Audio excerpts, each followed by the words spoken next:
Buenas noches, bienvenidos a Megáfono, como cada miércoles. Los saludamos de Artículo 19 aquí en Rompeviento Televisión por Internet. Y esta noche en nuestro programa Megáfono me acompaña Leopoldo, Polo, nuestro abogado. Hola, Polo, buenas ¿cómo estás? noches, muy buenas noches. Y en esta ocasión vamos a hablar de algo que sucedió hoy, pero en realidad sucedió ayer, por la diferencia de horas, que es el examen periódico universal, el EPU. Vamos a hablar de qué es, porque a cualquiera que les digo nadie entiende de qué se trata, y sobre todo qué implicaciones tiene para el Estado mexicano y los derechos humanos. Así que no se vayan y muchas gracias por acompañarnos.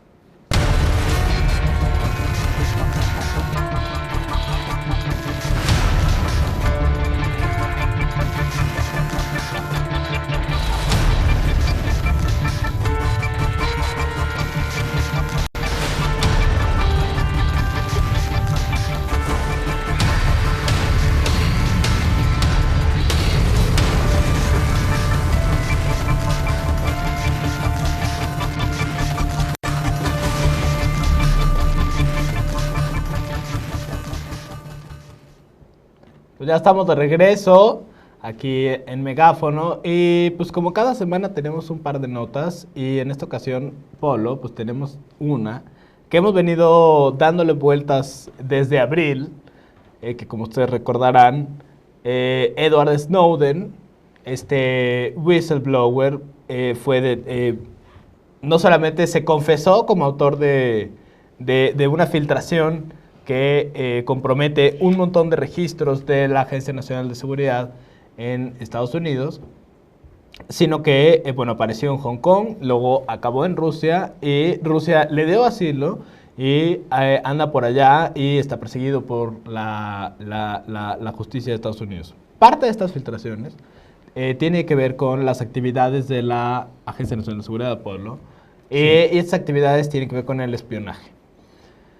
Entre tantas personas que espiaron, no solamente están en millones de estadounidenses, o 70 millones de registros de llamadas telefónicas en Francia, sino que también están políticos y empresarios de alto nivel de varios países, que además son socios de Estados Unidos en muchas cosas, en materia económica, en materia de cooperación internacional, etc. Y pues bueno, lo que conocemos después de estas filtraciones es que el gobierno de Estados Unidos espió directamente a personas y a gobiernos, entre ellos a México.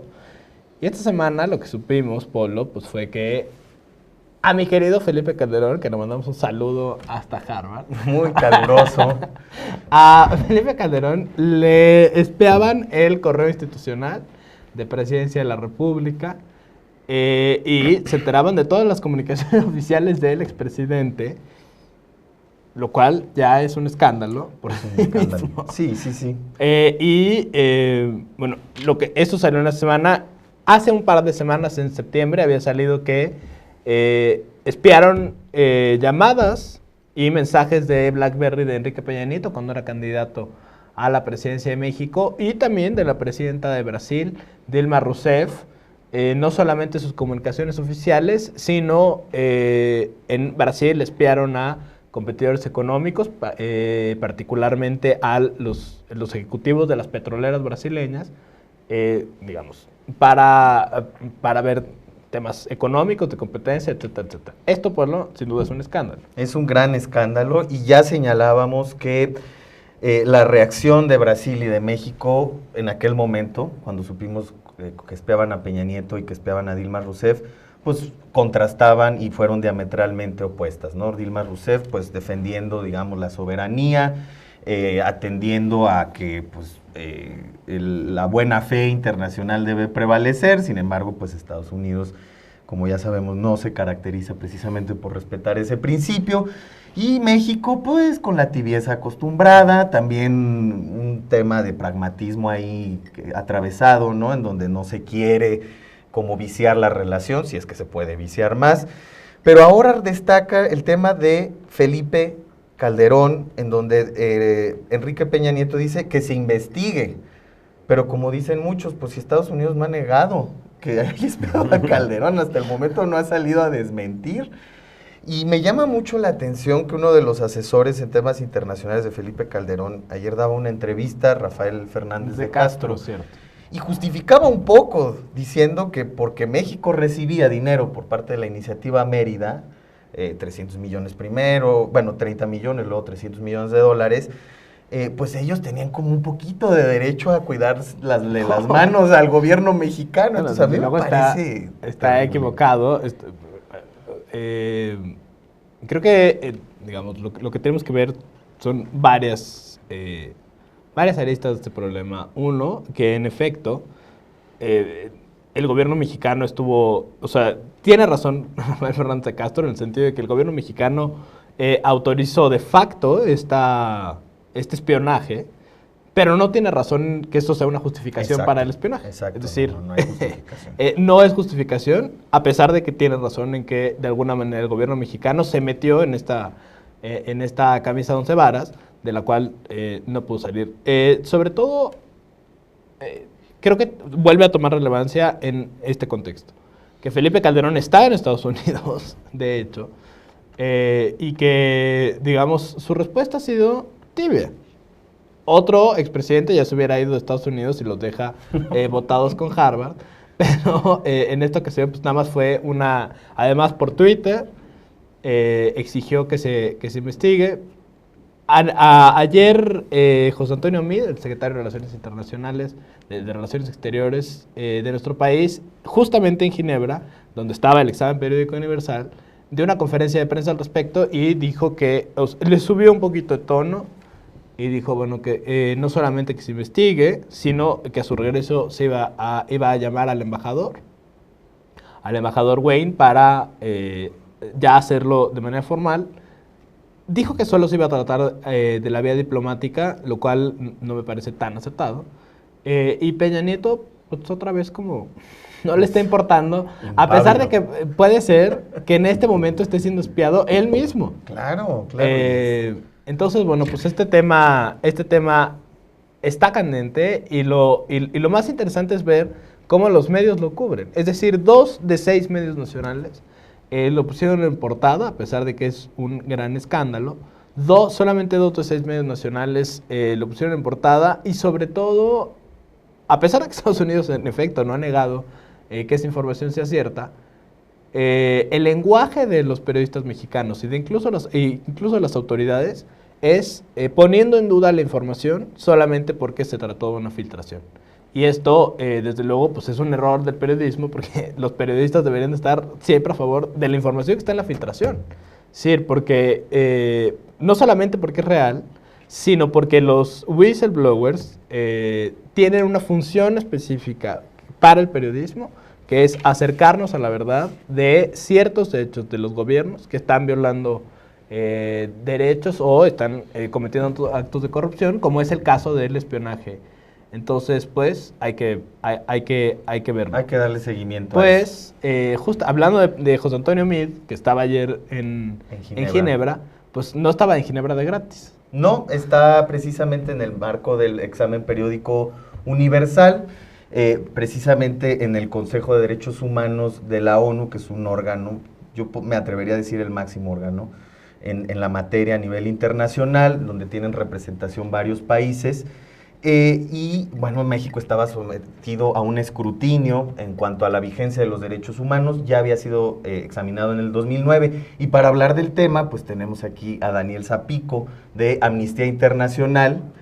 Qué bueno que nos acompañas, Daniel, muy buenas noches. Muy buenas noches y gracias por invitarnos. Y bueno, vamos a estar hablando de este tema y lo más importante es también cómo se nos presenta la información aquí en México, porque una cosa es lo que pasa en Ginebra, en donde por lo general en este tipo de exámenes a México no le va muy bien, pero otra cosa es cómo nos llega la información acá. Entonces vamos a platicar un poco, pues vámonos a un corte antes de entrar en materia y regresamos aquí a Megáfono por Rompeviento Televisión por Internet.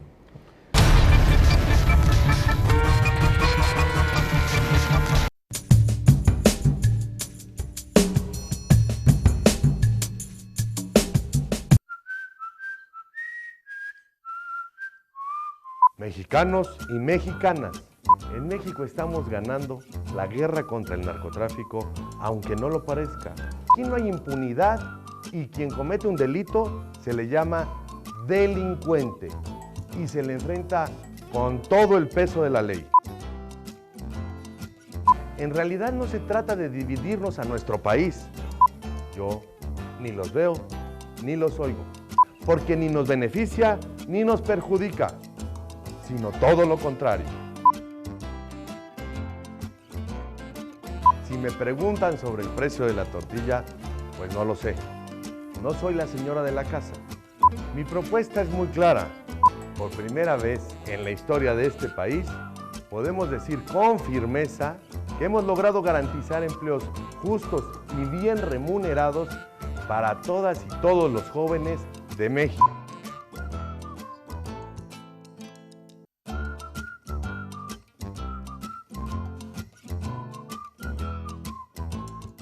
Muchas gracias.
Qué bueno que siguen con nosotros y que no se fueron después de nuestra arenga del espionaje, porque aquí seguimos con Daniel Zapico de Amnistía Internacional y vamos a hablar de una cosa súper importante, que es el examen periódico universal que se llevó a cabo hoy, en realidad ayer, en Ginebra, Suiza, en el seno de la Organización de las Naciones Unidas, donde México se presentó a un examen, a una evaluación sobre el estado de los derechos humanos en nuestro país. Pero, pues en realidad es una cosa que no se entiende muy bien porque es, por un lado, técnica y por otro lado, pues es internacional y es una cosa a la que no estamos constantemente acostumbrados. Así que, Daniel, primero, de nuevo, qué bueno que estás aquí con nosotros. Y lo siguiente es, pues, empezar un poco de manera didáctica. Es decir, que les expliques a quienes nos están viendo qué es exactamente el examen periódico universal y por qué y de dónde surge. O sea, ¿a quién se le ocurre? Porque antes no se hacía y ahora se hace. ¿Y qué le pasa? ¿No? Pues el examen periódico universal es un mecanismo que se establece en el Consejo de Derechos Humanos de la ONU para hacer una revisión de todos los países que forman parte de la ONU, de los 193 países que integran la ONU, revisando cuál es su situación de derechos humanos y permitiendo a otros países que hagan recomendaciones, que le digan al país del que se está examinando en cada momento tienes que hacer esto para garantizar el respeto a los derechos humanos, tienes que hacer esto otro, tienes que hacer esto otro. Entonces, es un examen que hacen otros países a México. Esto hace que tenga dos características. Una es que muchas veces puede haber, no ser tan duro, directo, tan claro como muchas veces son otros mecanismos, donde quienes lo forman son personas expertas y por tanto independientes, y que esto les permite muchas veces ser más directos, como a veces cuando hablamos del Comité contra la Tortura, de relatores especiales de Naciones Unidas o del sistema interamericano. Estas personas son expertos independientes, en este caso no, son otros países.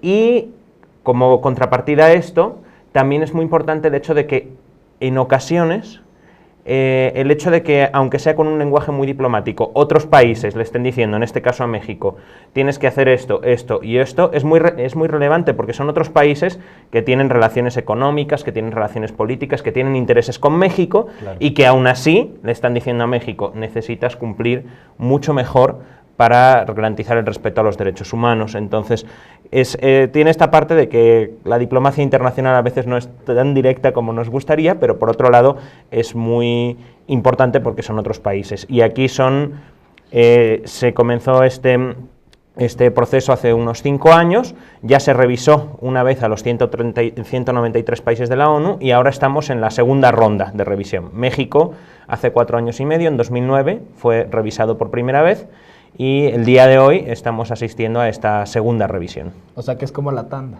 Es como la tanda, sí, sí, Le sí. tocó en México en el 2009 y le volvió a Oye, tocar. pero es interesante porque entonces, ya que estamos en el segundo tiempo, ¿cómo le fue en el primero a México? En el 2009, ¿no? Claro. O sea, ¿qué le dijeron a México? No solamente eso, una pregunta intermedia que va relacionada, que es, ¿cómo...?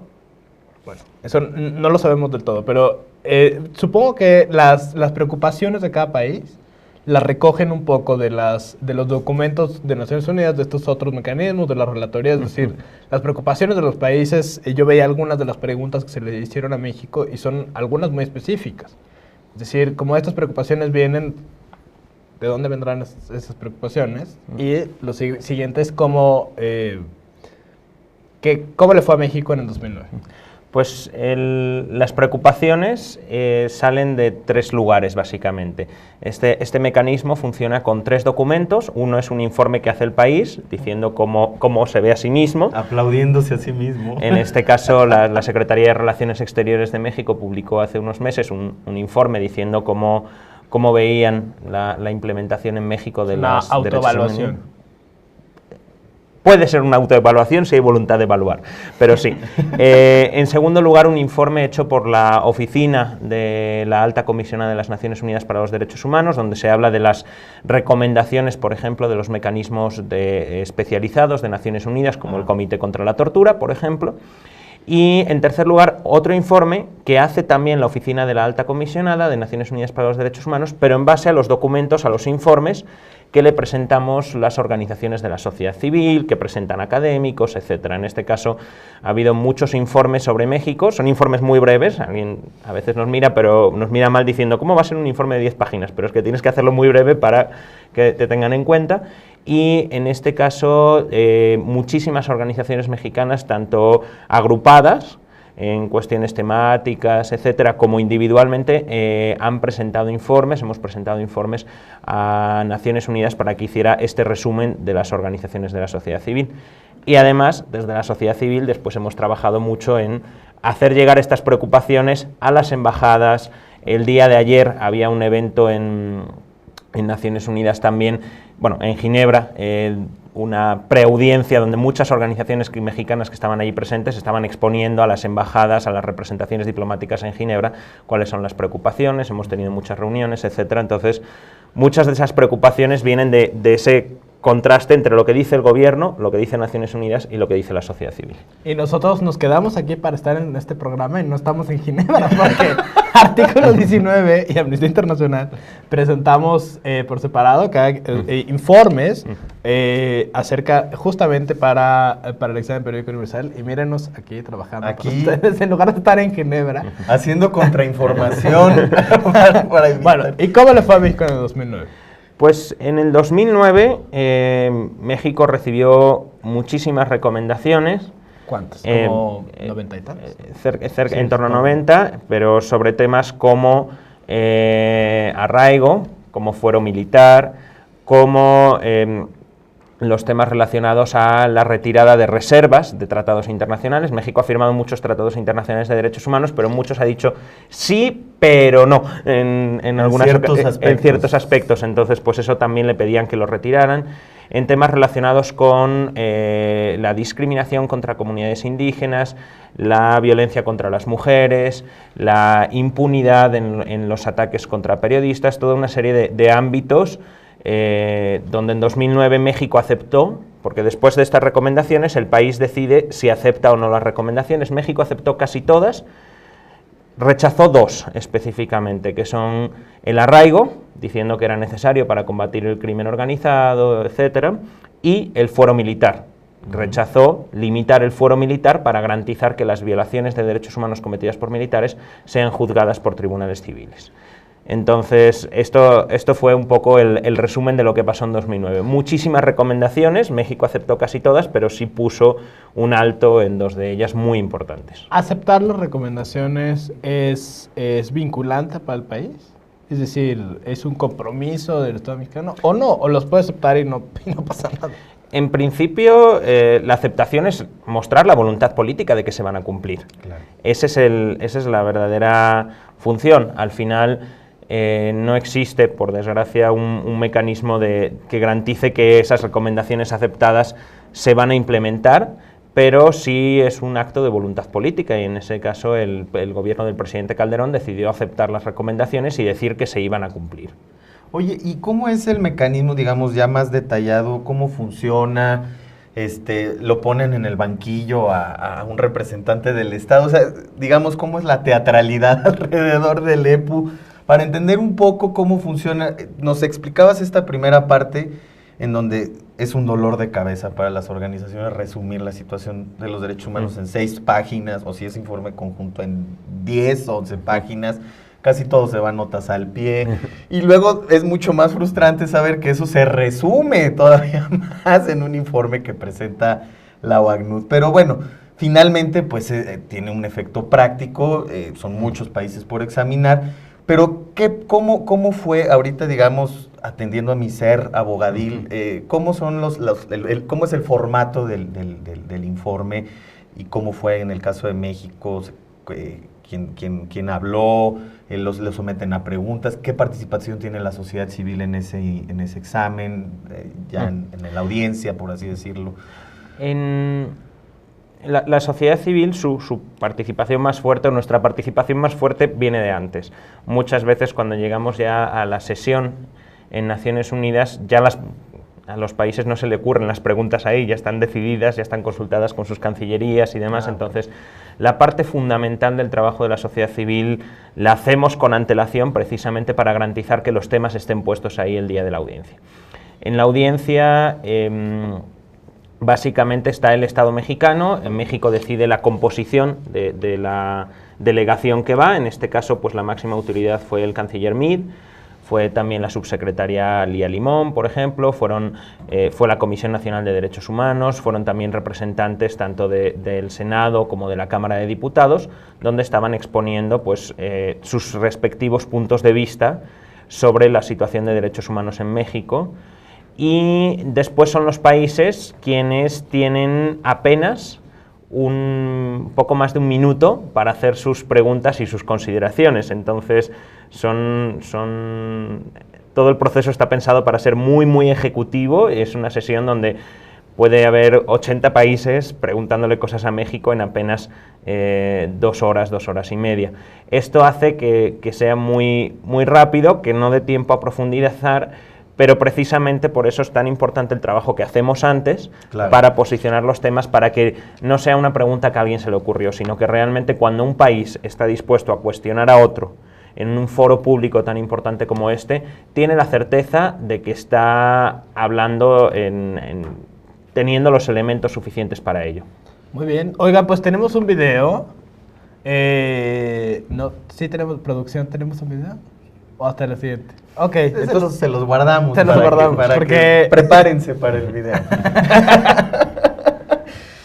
Pero, bueno, Daniel, es interesante esta parte porque, pues en realidad, como dices, el trabajo se realiza antes, ¿no? Y lo que me llama mucho la atención es que los países hablan como, más bien las personas que están ahí hablan como representantes de los países, ¿no? Entonces, como dices, amortigua un poco el golpe, es más diplomático. Pero, por ejemplo, una cuestión que veíamos, ¿había representantes de los estados de la República Mexicana o prácticamente tenemos puro gobierno federal ahí? Había algunos representantes de estados. Estaba, si mal no recuerdo, Moreira, el gobernador de Coahuila.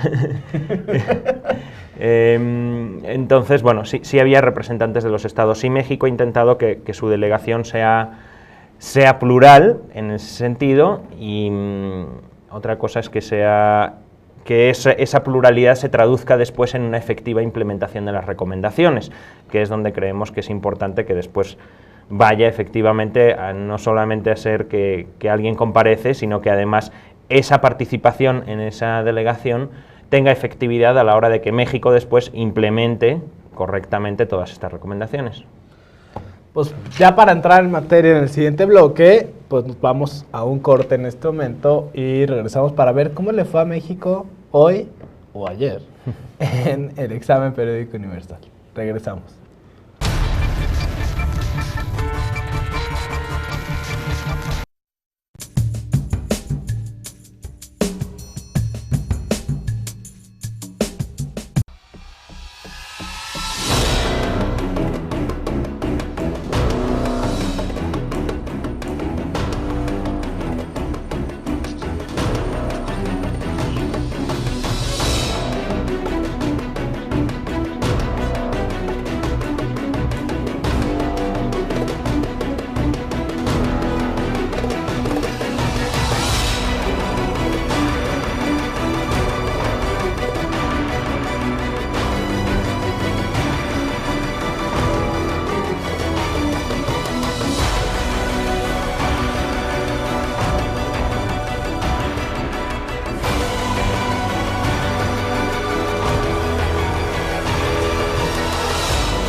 Tal vez usted como audiencia ya sepa del papel que cumplen los grandes corporativos mediáticos para distorsionar la información, llevar a cabo campañas de intoxicación propagandísticas que sirven para generar guerras, invasiones, que son invasiones neocoloniales, pero también cómo se usan los medios para, en periodos electorales, hacer campañas para ensalzar a un candidato, destruir a otro. Todos estos contenidos son los que aparecen en mi libro, Terrorismo Mediático, la construcción social del miedo en México, editado por la Random House Mondadori, que yo los invito a leer porque creo que es un libro que sirve para debatir, para analizar y, si es posible, para, de manera conjunta, colectiva, ayudar a transformar esta realidad actual mexicana, que justamente vive hoy una catástrofe humanitaria y justamente donde hay 60 millones de pobres, es decir, una realidad que a gritos pide que sea transformada. Yo soy Carlos Facio, el libro se llama Terrorismo Mediático, la construcción social del miedo en México.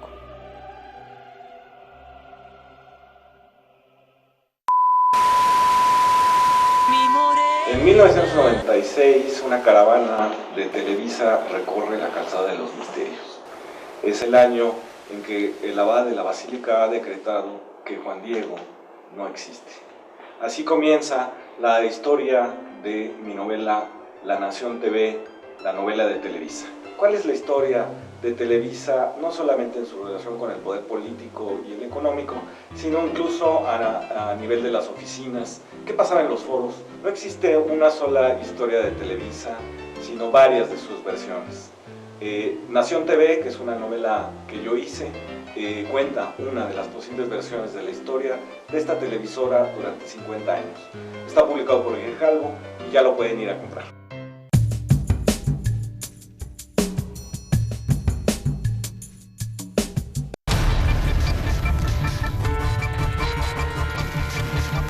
Pues qué bueno que no se fueron, porque está muy interesante este programa. Y ahora sí tenemos el video de CIMAC acerca de lo que mandaron al Examen Periódico Universal, este colectivo de organizaciones feministas que mandaron en sus informes preocupaciones acerca de derechos sexuales y reproductivos, de feminicidios, de violencia contra las mujeres. Mandaron estas preocupaciones al Examen Periódico Universal e hicieron esta cápsula pues informando lo que mandaron. Vamos y regresamos.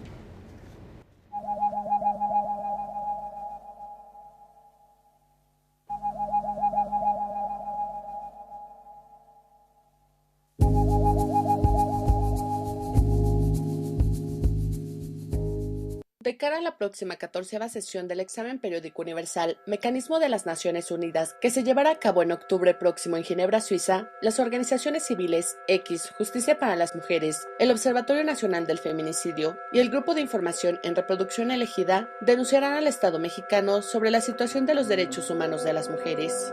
La organización X, Justicia para las Mujeres, acusará al Estado mexicano por no garantizar el acceso a la justicia para las mujeres víctimas o inculpadas, ya que los jueces niegan la justicia a las mujeres porque continúan juzgando con estereotipos, desconocen las leyes contra la violencia de género y las instituciones especializadas en investigar los delitos son inoperantes. La intención es que en el marco del próximo Examen Periódico Universal se exponga ante la comunidad internacional la realidad que padecen miles de mujeres, por lo que México deberá responder las acusaciones del observatorio, que en primer término asegura que de enero de 2011 a junio de 2012 se registraron 3.976 desapariciones de mujeres en 15 estados del país. Los datos recopilados por la agrupación indican que el 54% de las desapariciones se concentran en Chihuahua y el Estado de México, y que en 51% de los casos las mujeres tenían entre 11 y 20 años de edad. Otro tema que para el observatorio debe ser objeto de escrutinio internacional son los asesinatos de mujeres por razones de género,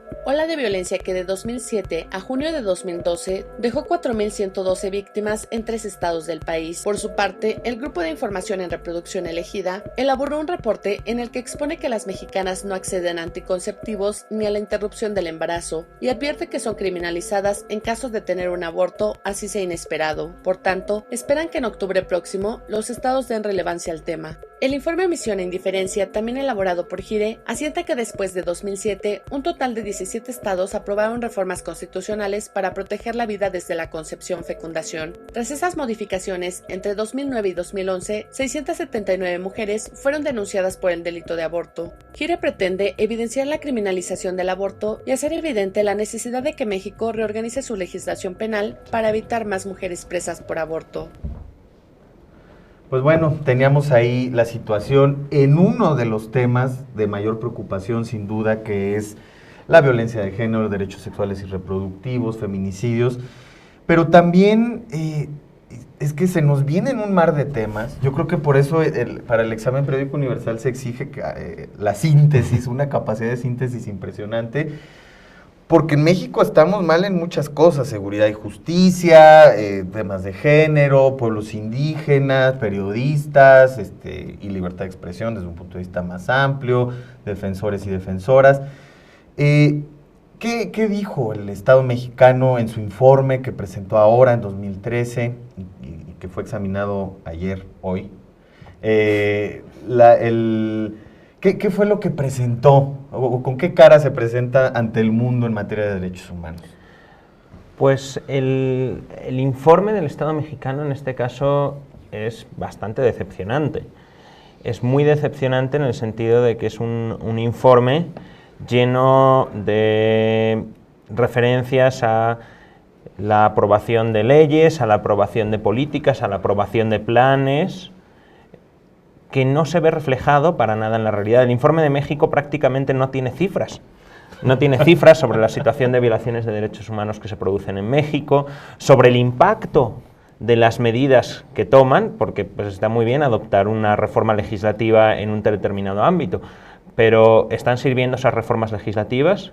Por ejemplo, ahora que veíamos el vídeo de SIMAC, desde 2007 se han aprobado la ley de acceso de las mujeres a una vida libre de violencia y también leyes similares en muchos estados. Sin embargo, no se ha aplicado ni una sola vez el mecanismo de alerta de género, que es una de las denuncias muy significativas hechas por muchas organizaciones que trabajan por los derechos de las mujeres y también por otras organizaciones que llevamos mucho tiempo diciendo este mecanismo no sabemos ni siquiera si funciona o no, porque ni siquiera se ha aplicado una sola vez, porque hay un bloqueo institucional. No, y aparte una racionalidad política, ¿no? En la alerta de género siempre impera, ¿no? Exacto, entonces, pues muy bonito aprobar ese tipo de leyes, pero si no se implementan efectivamente o no se garantiza que entran en vigor, en eficacia, pues estamos ante un problema muy grave.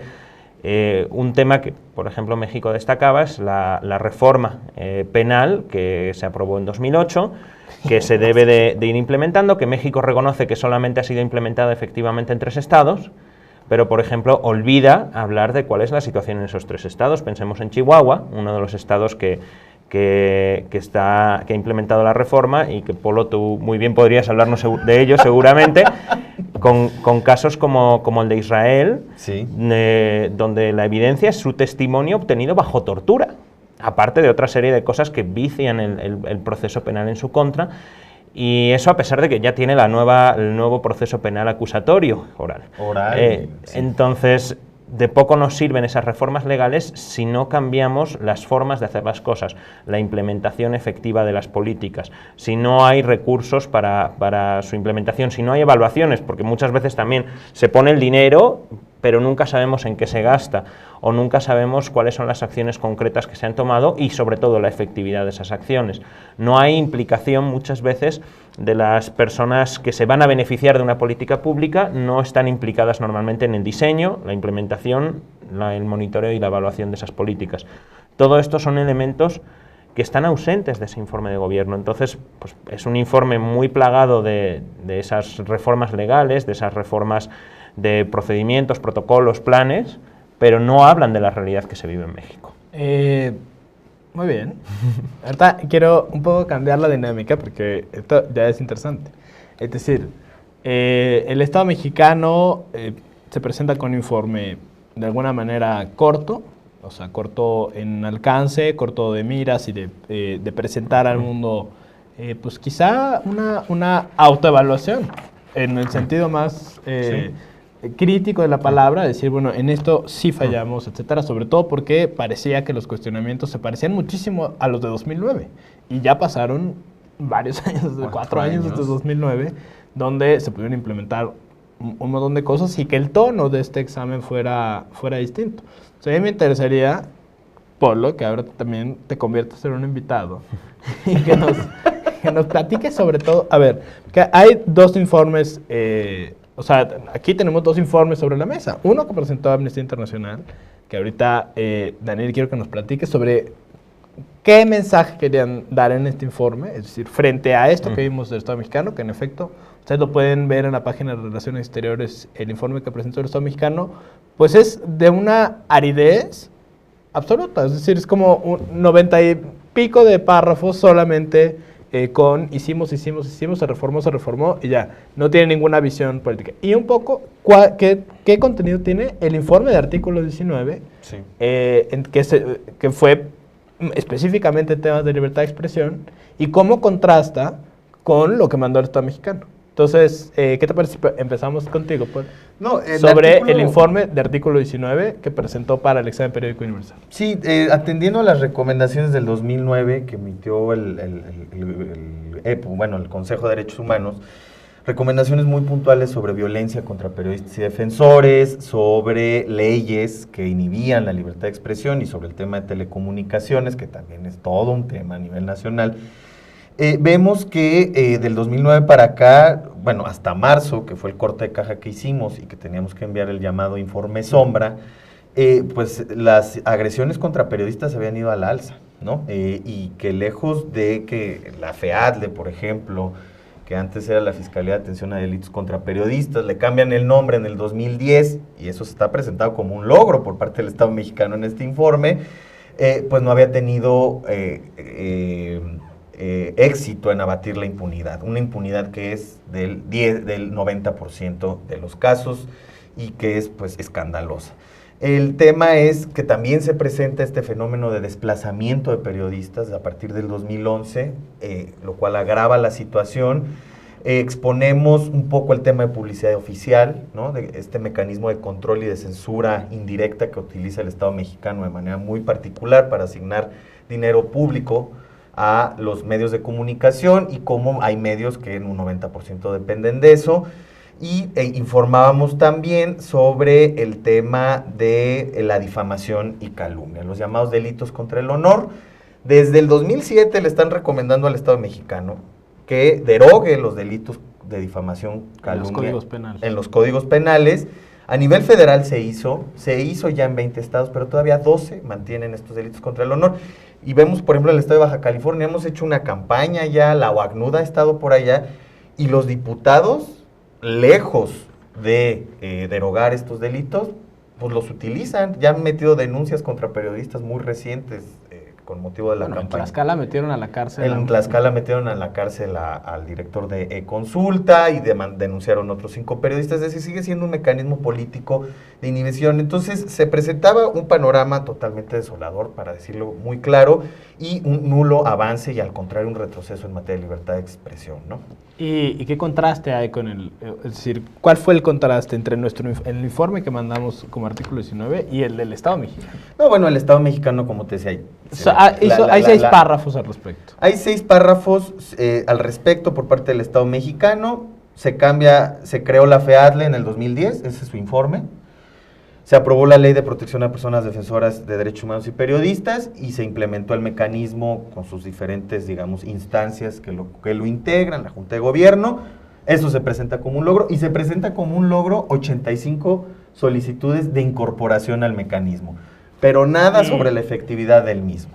Y habla sobre la alerta temprana. La alerta temprana de la Fiscalía. ¿Se ha puesto en marcha alguna vez? Jamás se ha puesto en marcha. Hay una total descoordinación entre el mecanismo de derechos de protección a periodistas y defensores y la FEADLE, incluso hay pugnas muy claras ahí. Y como dice Daniel, ninguna cifra, ningún avance significativo. Otra vez la creación de leyes, es decir, engordar el catálogo de leyes y engordar la burocracia, se presenta como un éxito en materia de derechos humanos. No sé, Daniel, ¿qué piensas, Daniel? El informe de Amnistía Internacional, ¿cuál es el mensaje principal? Es decir, Amnistía Internacional evidentemente es mucho más amplio los temas, pero digamos de manera global o de manera abstracta, ¿cuál es la visión de Amnistía Internacional que presentó en este informe ante las Naciones Unidas? Bueno, hicimos el informe sombra, como señalaba Polo, como otras organizaciones, lo presentamos en marzo, y después de que el Estado mexicano presentase su informe, sacamos otro para contrastar con el Estado mexicano. Y aquí me gustaría simplemente citar una frasecita de este informe que hizo el Estado mexicano, que dice que México es un Estado que ha logrado avances trascendentales para garantizar la promoción, protección y defensa de los derechos humanos. Este es uno de los mensajes centrales del Estado mexicano. Y básicamente lo que nosotros intentábamos evidenciar es que esto no es así, es que esta frase no es cierta. Ha habido algunos avances en los últimos años y tenemos que reconocer claramente la reforma constitucional en materia de derechos humanos de 2011, que yo creo que nadie negará que fue un buen avance, pero si nos vamos a cuál es la realidad que se está viviendo en todo México en materia de derechos humanos, lo que vemos es un deterioro de la situación. No solo, como citaba Polo, por ejemplo, con los ataques hacia periodistas o otra serie de cosas relacionadas con libertad de expresión, sino que lo vemos en muchos otros casos, en muchos otros ámbitos donde, lejos de avanzar, hemos asistido a un deterioro de la situación o a mantener situaciones que eran gravísimas, como por ejemplo pues en los casos de feminicidios. Vemos con preocupación, por ejemplo, en temas de derechos sexuales y reproductivos, todo este tema de las reformas en las constituciones de los estados que pueden limitar el acceso de las mujeres a los derechos sexuales y reproductivos. el funcionamiento del sistema de justicia es muy preocupante, la situación de los derechos de las comunidades indígenas en México, también en especial en relación con el sistema de justicia. Ser indígena en México es tener unas probabilidades mucho más altas de ser condenado, no tener acceso en la práctica a una defensa efectiva. El caso de Alberto Patistán, por ejemplo, que estos días está siendo muy sonado, muy hablado. Entonces, lo que vemos es que la realidad, lo que intentábamos es llevar la realidad que se vive y que contrasta muchísimo con esas palabras que son prácticamente un resumen de lo que publica el Diario Oficial de la Federación, pero no de lo que se vive en México. Déjame, vamos a un corte y regresamos con Daniel para todavía darle una vuelta más al informe de Amnistía Internacional. No se vayan.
Comenzamos. Hola, ¿qué tal? Bienvenidos y bienvenidas a Luchadoras. Estamos en Luchadoras, en Rompeviento Televisión por Internet. Hola, ¿qué tal? Bienvenidos y bienvenidas a Luchadoras. Yo soy Lulú Barrera. Yo soy Lulú Barrera y el día de hoy les presento a Marina Ruiz Rodríguez, de Amor Muñoz, con Lulú y con Josefina, con Iseta Argüello, con Florina Piña Cancino. Bordamos feminicidios. Con Minerva y con Yuridia en Rompeviento Televisión por Internet. ¿Te parece si hacemos un pequeño juego de palabras? ¿Qué piensas cuando digo arte? Vida. ¿Y revolución? Feminismo. ¿Qué piensas, Carla, cuando yo te digo calle? Libertad. Mujeres. Xochiquetzal. Trabajo. Queer. Insurgencia. Memoria. Mujeres. Feminismos. Lesbianas. Es que se me ocurrió gráficamente.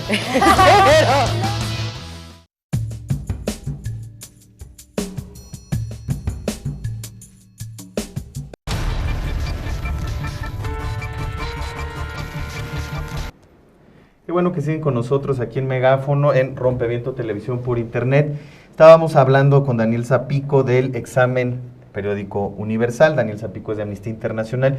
Nos hablaba un poco de su informe, del informe de amnistía, no de Daniel, pero en el que Daniel tuvo una participación muy importante. Nos comentaba sobre estos temas en donde pues o se quedó estancado o hubo retroceso, ¿no? Por ejemplo, en temas de fuero militar, que ha sido tratadísimo a nivel internacional y que México, pues la administración pasada era reacio a hacer algún cambio. ¿Ha habido un cambio de actitud en esta nueva administración, por ejemplo, en fuero militar, en tema de arraigo? No sé qué otro, bueno, los derechos de los pueblos indígenas, que hemos visto un alto grado de conflictividad en digamos, proyectos mineros que llegan a sus territorios, que se imponen ciertas dinámicas. ¿Qué avances ha habido en esos temas? Yo pondría una pregunta arriba. Si nos tomamos en serio la máxima priista de que la forma es fondo, yo me acuerdo haber visto todavía no, ya lo tengo un poco ya entre sombras, pero me acuerdo haber visto la sesión del 2009 y la actitud, es decir, la forma de cómo se presentaba el gobierno de Calderón era de una arrogancia brutal frente a lo que estaba pasando. O sea, estaban tan obsesionados con defender la guerra contra el narcotráfico, contra la seguridad, que era de una arrogancia muy fuerte. ¿Qué pasó? O sea, ¿qué actitud, o sea, qué forma? ¿Con qué forma se presenta el Estado? Se presenta con este informe, que es un informe, como ya lo dijimos, seco y sin muchas cifras y con una grandilocuencia de que el Estado mexicano y los derechos humanos son uno mismo, pero se presentan con qué actitud. ¿Qué actitud llevaba ayer José Antonio Meade? ¿Cómo respondió a las preguntas? Yo creo que es importante salirnos un poquito del examen para responder a esta pregunta y ver cuál ha sido la actitud en muchos temas desde la llegada del nuevo gobierno, desde el pasado 1 de diciembre. Yo creo que sí hemos visto una mayor apertura a la hora de reconocer algunos de los problemas. Pues, para empezar, por ejemplo, la firma de la ley de víctimas, que durante 6 años asistimos a la negación de que había víctimas en este país, y cuando finalmente se aprueba una ley al respecto, gracias a la presión de la sociedad civil, gracias a la presión de las propias personas que estaban siendo víctimas de la política de seguridad que se implementaba en México, se bloquea por parte del Ejecutivo. Entonces, creo que ese tipo de gestos son importantes a la hora de reconocer que hay problemas en México, que es un cambio grande, y a la hora de reconocer que es necesario avanzar. También el dar la cifra de personas desaparecidas, que se dio en marzo de este año, de más de 26.000 personas desaparecidas durante el anterior sexenio, sabiendo que es una cifra que tiene que ser depurada, mejorada, etcétera. Entonces, este es un cambio positivo. Yo creo que ha habido un mayor avance a la hora de reconocer que sí hay problemas y que tienen que avanzar. Sin embargo, el reconocer los problemas no sirve para solucionarlos. Es un primer paso, pero no es suficiente, y es ahí donde llega el choque con la realidad. Ayer, por ejemplo, en tema de fuero militar, sí se reconocía que el ámbito militar no es el competente o el adecuado para investigar las violaciones de derechos humanos cometidas por militares, pero al mismo tiempo se decía que México ya está cumpliendo porque ya se están transfiriendo los casos al ámbito civil por parte de las procuradurías militares, pero no tenemos la reforma legal, no tenemos todavía garantizado que no solamente el juzgar, porque es las investigaciones. En muchas ocasiones hemos visto que las investigaciones de abusos cometidos por militares son viciadas de origen por parte de las procuradurías militares o con la participación de las procuradurías militares cuando se consiente la manipulación de pruebas, llevar vehículos de un lado a otro, etcétera. Entonces, la reforma tiene que ser más profunda, y así lo ha señalado también la Corte Interamericana de Derechos Humanos. Y ahí es donde, por ejemplo, en fuero militar, desde la legislatura pasada se habían presentado muchas iniciativas para reformar el fuero militar, algunas mejores, otras peores, en las dos cámaras, una procedente incluso de la Presidencia de la República, ¿sí?, que era francamente que lo reducía limitada a delitos específicos, ¿no? Y era inadecuada totalmente. Ahora se está dando un debate en la Cámara de Diputados, participamos diversas organizaciones en audiencias públicas, también participaron académicos y académicas de diferentes instancias, y falta la participación de Sedena y Semar, que estaban también prevista una mesa pública sobre este tema, y todavía estamos esperando saber la fecha. Entonces, está habiendo la discusión, pero todavía no sabemos cómo va a quedar esto, porque en el informe de gobierno del presidente Peña Nieto, de principios de septiembre, se decía que se estaba trabajando en un anteproyecto de reforma del fuero militar, cuando ya tenemos entre las dos cámaras, creo que son 14 o 15. Entonces, yo bromeaba alguna vez con que a este ritmo cada diputado, cada diputada, cada senador, cada senadora va a haber suscrito al menos un proyecto de reforma del fuero militar, y puede que más de uno. Entonces, tal vez lo que necesitamos es avanzar y no seguir produciendo nuevos anteproyectos. Está muy claro lo que necesitamos. Y ahí es donde creo que falta hay una gran distancia entre el discurso y la realidad. Y al final, pues, la forma es muy importante, pero la forma no lo es todo. Y de nada nos va a servir tener las mejores formas, reconocer que hay problemas, que es necesario avanzar, si no se producen los avances prácticos. Pero entonces hay un cambio de actitud, te decía Antonio. Llegó, no recuerdo si Gómez Montt y compañía acá a defender su guerra contra el narco, ¿no? A confrontar, también lo hizo ante la Corte Interamericana en el caso Radilla, fue a comparecer, le metieron una regañiza a los jueces porque él pensó que estaba en el Ministerio Público acá de la Cuauhtémoc, y entonces, pero hay un cambio de actitud, pero ese cambio de actitud no alcanza ni para el fuero militar, ni para el arraigo, ni para, por ejemplo, temas de impunidad. Entonces, ¿qué le recomendaron al Estado? ¿Y variaron mucho las recomendaciones respecto al 2009? Todavía no tenemos la recomendación. Bueno, ¿qué le fueron comentando en el marco de la audiencia? En el marco de la audiencia, en muchos aspectos, parecía una reedición de lo que sucedió en 2009, porque tenemos a muchos países recomendando eliminar el arraigo, la intervención del Estado mexicano, de la Procuraduría en la sesión, era defendiendo el arraigo, que era necesario, pero solo en casos excepcionales. Lo que pasa es que eso es lo mismo que se dijo cuando la Suprema Corte de Justicia de la Nación declaró en su día inconstitucional el arraigo y después modificaron la Constitución para meter ahí el arraigo. Por tanto, si está en la Constitución ya no puede ser inconstitucional. Entonces, iba a ser muy limitativo, iba a ser solo para casos de crimen organizado, que es un delito federal, etcétera. Después se abrió la puerta a que fuese delitos graves y eso ya abrió la puerta a su uso en los estados y eso ha abierto la puerta a innumerables violaciones. También innumerables violaciones a nivel federal, no es que no se produzcan, sino que esa excepcionalidad que se vendió en su momento se ha vuelto la regla. Entonces, pues al final se sigue recomendando eliminar el arraigo. Se sigue recomendando la reforma del fuero militar para garantizar que todas las violaciones de derechos humanos, todas, con independencia de quién sea la víctima, esto quiere decir también cuando las víctimas de violaciones de derechos humanos son militares, porque también hay militares víctimas de violaciones de derechos humanos cuyos casos permanecen en la impunidad, también tienen que ir al fuero civil. También la investigación a los ataques contra defensores y defensoras de derechos humanos y periodistas. El tema del mecanismo, que antes hablabas de él, pues de la efectiva implementación de las medidas de protección que sean realmente efectivas, y de eso y muchos de los países estaban insistiendo en ese tema. Entonces, le preguntaron a mí, bueno, ya todo el séquito, al cortejo ahí, que les preguntaron eso. Sí, son algunos de los temas. Tengo aquí la lista, por ejemplo, sobre el tema de investigación de los ataques, países como Brasil, Suecia, Lituania, Irlanda y Estonia. Y sobre el tema de protección, ya casi parecía que cada país que intervino hablaba de esto, porque son Bélgica, Australia, Estados Unidos, Reino Unido, Túnez, Corea del Sur, Polonia, Noruega, Holanda, Suecia, Canadá, República Checa, Lituania, Japón, Finlandia, Suiza, Hungría, Colombia. Entonces estamos hablando de países de todo el mundo, países muy diferentes que están lo suficientemente preocupados sobre los ataques a periodistas y a defensores y defensoras de derechos humanos en México, como para dedicar su minuto de intervención en buena medida a hablar de esto. Creo que eso es el que más tiene países con preocupaciones, ¿no? Sí, a ver, uno de los...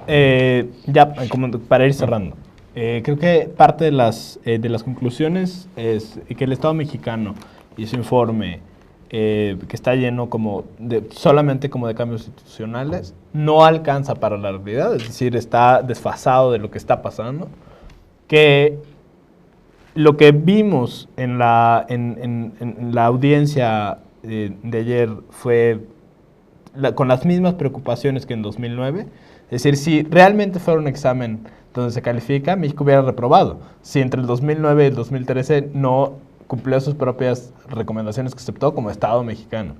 Y 3, que tenemos otra vez los mismos retos, pero más agravados. Porque ahora tienes un montón de instituciones que tienen que funcionar de alguna manera, pero tienes una realidad que sobrepasa esas instituciones.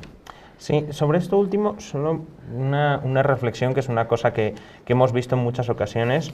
En México, y no solo ahora, sino que tiene una tradición mucho más larga, cuando hay presión pública sobre un tema, se crea una institución.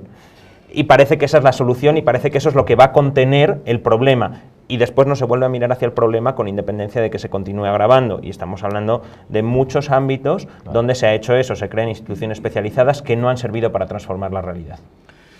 Entonces, el gatopardismo mexicano, cambiamos todo para que todo siga igual. Y somos expertos en simulación, y eso ya es un producto de exportación, como lo vimos en Ginebra. Pero esperemos que las recomendaciones pues vengan. Pues, ¿Cuándo sabremos las recomendaciones? Es el viernes 25 se harán públicas, y después, posteriormente, México tendrá tiempo de estudiarlas y decidir si las acepta o no. Muy bien, pues muchas gracias, Daniel, por habernos acompañado en este programa. Quédense en Rompeviento Televisión por Internet. A continuación viene Todos Somos 132 y nos vemos la próxima semana. Chao.